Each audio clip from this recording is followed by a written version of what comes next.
As a kid and even now, I freaking love Transformers. It was the best franchise to watch and play with. So many fun, cool characters and designs.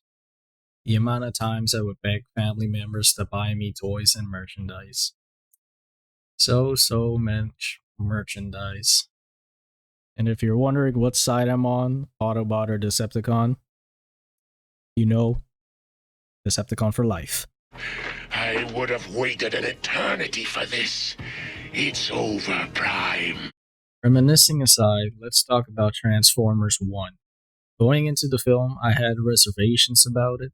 On one hand, they finally made a theatrical movie with no forgettable, annoying human characters that nobody cares about. But on the other hand, Transformers Rise of the Beast really left a sour taste in my mouth. It was such a disappointment with the mostly hollow characters, poor use of writing, and screen time. I mean, the Beast, the main draw of the movie, they were barely even in it. But I wanted to give this movie a chance, especially for the 40th anniversary of the franchise. I couldn't possibly miss out on it. First things first, let's talk about the plot. Transformers 1 tells the story of our main duo, Orion Pax and D16, a pair of minor bots working with many others to dig out Energon, an energy source for all Cybertronians on the planet Cybertron. They needed to help fuel the city of Iacon due to an ongoing war against the Quintesson, who invaded their planet. The Quintesson are an alien race that basically conquer planets. After many shenanigans along the way, they find a map with a location to the Matrix of Leadership, which was thought to be lost.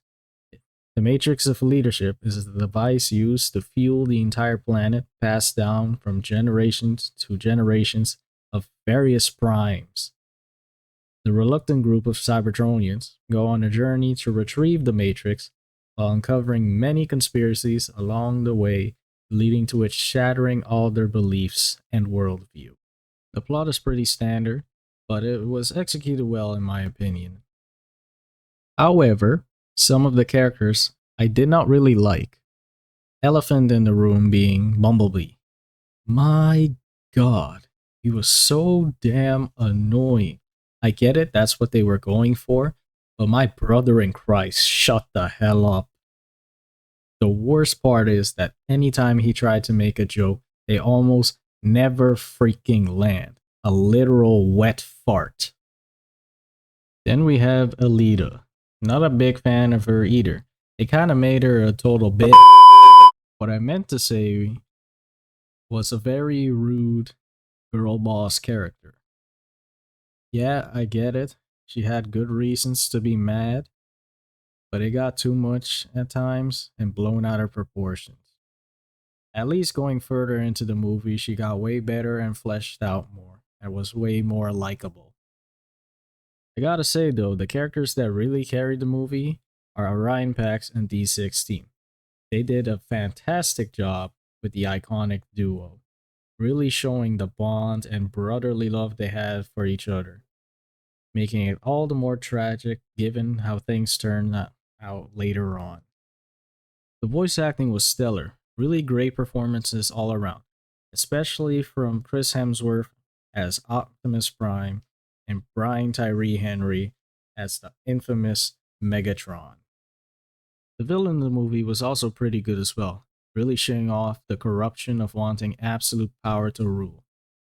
I really miss having just villains to hate in movies. Not every villain has to have a sympathetic backstory. It's good to have just a straight up evil person. Then we have the animation. The animation was also incredible. They did a great job bringing all the characters we love to life with solid action scenes and beautiful set pieces.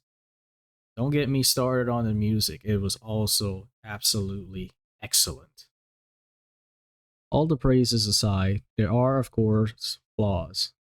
No movie is ever perfect.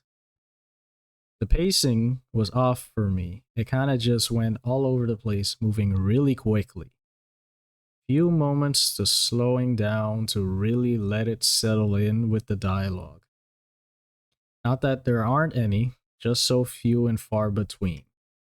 There are moments as well where the action scenes, despite being really well done, a lot of things are going on really fast, gets a little difficult to spot what is going on, but not impossible. About the comedy, I'm gonna have to say it really missed on that part, in my opinion. I didn't laugh at almost any of the jokes. Most of them kind of fell flat.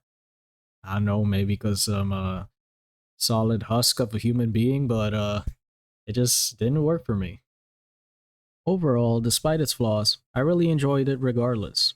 Came in with low expectations and left satisfied with the end result. I really do hope they make more of these and flesh out the characters even further and build up on the lore, because this seems to only be a taste of what's to come. Anyway, hope you guys enjoyed the review.